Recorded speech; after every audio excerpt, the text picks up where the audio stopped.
Hey everyone, welcome back to our channel. I'm John. And I'm Emma, and today we're talking about something that so many people have told us about. Yeah, we get messages all the time about this. People saying, I'm too scared to speak English, or I don't know what to say, or what if I make a mistake? It's real. And you know what? I think almost everyone feels this way at some point. Totally. So we thought, let's just talk about it, like really talk about it, not in a teacher way, just as friends. Exactly, because we've both been there in different ways. Okay, so first, let me introduce myself a little bit more for anyone new here. Yeah, good idea. Go ahead. So I'm Emma. I'm from California originally. I grew up here, so English is my first language. But here's the thing, I wasn't always confident speaking. Wait, really? Yeah, in school I was kind of shy. I wouldn't raise my hand in class. I was terrified of being wrong in front of people. That's interesting because people see you now and they think you're just naturally confident. I know, but confidence, that's something you build. It doesn't just happen, you know? That's actually a good point. Okay, so I'm John. I'm from Texas. Also grew up speaking English as my first language, but I have a different story. Tell them. So, when I was in college, I took Spanish classes, and I was terrible at it, like genuinely terrible. No.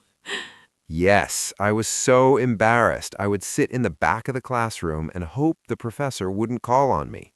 But you didn't give up. No, I didn't, but it took me a long time to even try speaking.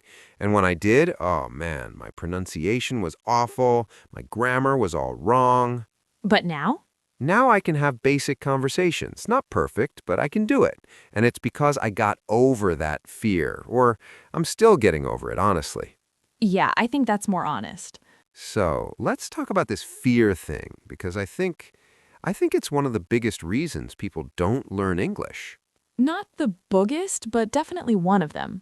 Right. So what do you think it comes from? Like, where does this fear come from? Think it comes from not wanting to look stupid, right? You're worried that people will judge you. Mm-hmm. Yeah. And especially with English because it's a language so many people speak, so there's this pressure to speak it right. Perfect grammar, perfect accent.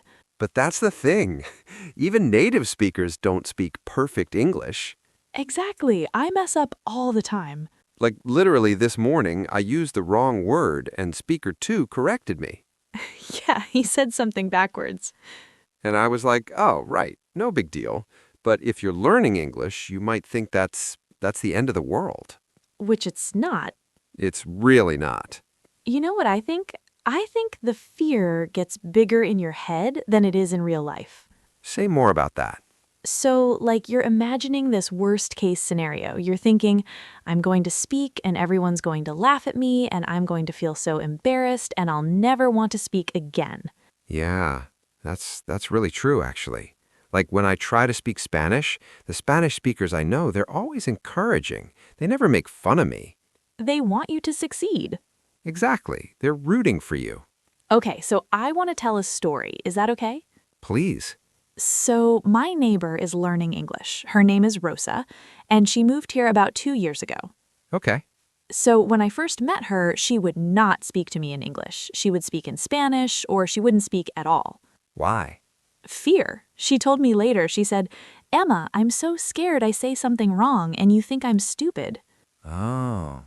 So I was like, Rosa, that's not how I think, but I understood, I really did. And so we started talking more, just casual stuff. How was your day? What did you make for dinner? Stuff like that. Small talk. Yeah, small talk, nothing fancy.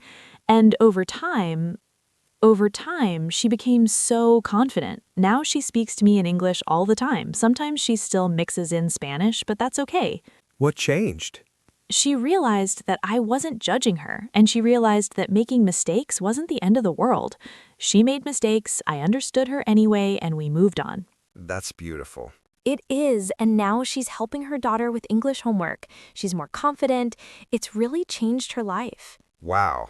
Okay, I have a story too. Tell it. So, there's this guy in my neighborhood. His name is Marco. He's from Italy, and he's been here for 5 years. Okay. And he told me once, he said, John, I speak English all day at work, but when I go to parties, I don't say anything. Why? He said it's different. At work, he knows the words for his job, but when people are talking about, I don't know, movies or relationships or funny stories, he gets lost. Ah, And he feels stupid, so he just doesn't talk. He stands there listening. that must be lonely. It is. He said it's lonely. But you know what I told him? What? I said, Marco, you don't have to understand every single word. You just have to jump in and try. That's good advice. And he's slowly starting to do it. He'll ask a question or he'll make a comment. And yeah, sometimes people have to repeat something, but most people think it's cool that he's trying. See, that's the thing. People respect effort. So let's give some actual tips for anyone watching who feels this fear. Okay, tip number 1, start small. What do you mean? You don't have to jump into a big conversation. Say hello. Say, how are you? Ask one question. Right, just one question. That's totally manageable. And then listen to the answer. You don't even have to say much back. Just, that's cool, or that sounds nice. That's realistic. Tip number 2, find safe people. Ooh, I like that. Find people who you trust, people who won't judge you. Maybe it's a friend, maybe it's a language partner, maybe it's an online community, but find people who make you feel safe. Because when you feel safe, you can take more risks. Exactly. You can make mistakes without feeling like you're going to die. Okay, tip 3, remember that mistakes are normal. So normal. I'm serious. Even right now, I probably made a grammar mistake. Emma probably noticed. Maybe. See? And you're not sitting here thinking I'm stupid. No, I'm thinking you're a real human who sometimes makes mistakes. Right, because that's what humans do. Even native speakers, we mess up. We forget words, we use the wrong tense. If you're learning English, you're going to make mistakes. That's not a sign that you can't do it. That's a sign you're learning. Tip 4, practice in low-pressure situations. Like what? Like ordering coffee, buying something at the store, asking for directions. Oh, those are good ones because you know what you're going to say ahead of time. Exactly. You can even prepare a little bit. You can think, what do I need to say? And then you do it. And then it gets easier the next time. And the time after that. Tip 5, listen a lot. This is important. Listen to podcasts, watch videos, listen to songs. Just absorb the language. Why does that help with speaking? Because your brain gets used to how English sounds, so when you try to speak, it's not completely foreign to you. You're building muscle memory. That's a good way to put it, yeah. And tip 6, be kind to yourself. That's the most important one. You're learning something hard. You're doing something brave. So celebrate that. Even the small wins. Especially the small wins.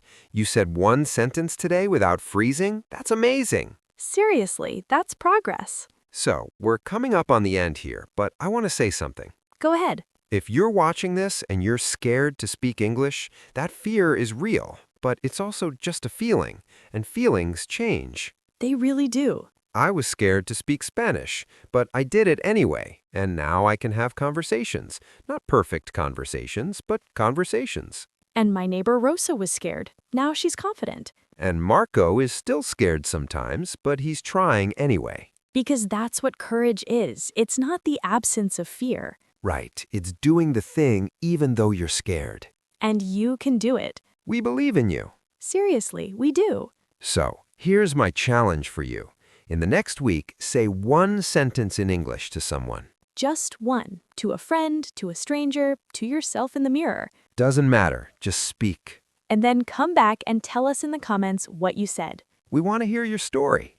We're rooting for you. Just like Rosa's neighbor was rooting for her. Just like the Spanish speakers were rooting for John. Okay, so if this video helped you, please give it a thumbs up. And subscribe if you want more conversations like this. We make new ones every week. Thank you so much for watching. And remember, You've got this. bye.